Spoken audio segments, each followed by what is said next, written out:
Add a new dimension to the world around you. Listen, learn, and find out why. We love Hakka.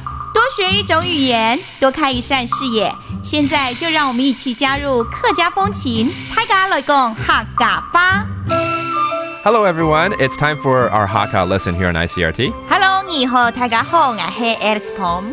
And I just want to say happy birthday to anyone. 任何5月生日的人啊，还是讲一下生日快乐。因为你知道吗？上个月我们忘记讨论生日这档事了。哦，对，然后你有关系啊？跟我也有关系，没错。Because you know, last month was actually ICRT's birthday, and yes, Alice, it was also my birthday. Thank you. 他竟然还记得哦，我好感动哦。Okay, so today let's. I think we've taught how to say happy birthday before, but there are certain things that we also want to talk about culturally about the Hakka, how they celebrate certain birthdays, and I think it's a good chance for us to learn more about it. 听说，客家人呢对生日呢有一些习俗、一些礼仪，尤其是某一些生日，它有不一样的名称在，对不对？有。First of all， 生日快乐，我们再蕊一下。生日快乐。赏你快乐。不是赏你啊，赏我嘞。赏你没有。赏你。哦，听起来要赏你什么东西？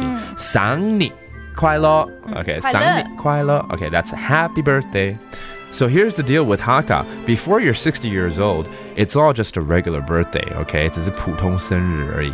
但是呢，到了60岁的时候 when you reach 60, it's actually called a mini birthday. Believe it or not, it's actually called a 小生日。很奇怪哦，你会觉得那时候应该就已经大生日了。可是还有一个大生日在后面，对不对 ？Okay, so it's called 小生日，对不对？谁生日啊？谁生日？谁的是小嘛？赏你。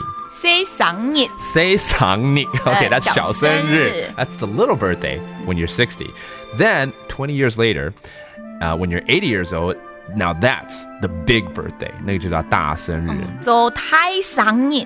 哦，还好不是要拖地还是什么？台生日。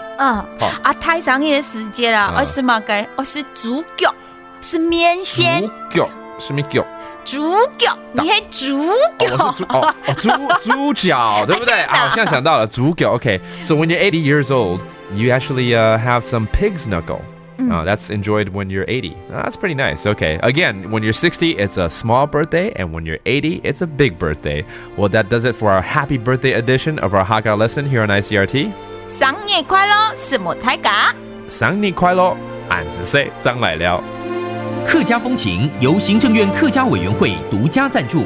We Love Hakka has been brought to you by the Executive Yuan's Council for Hakka Affairs.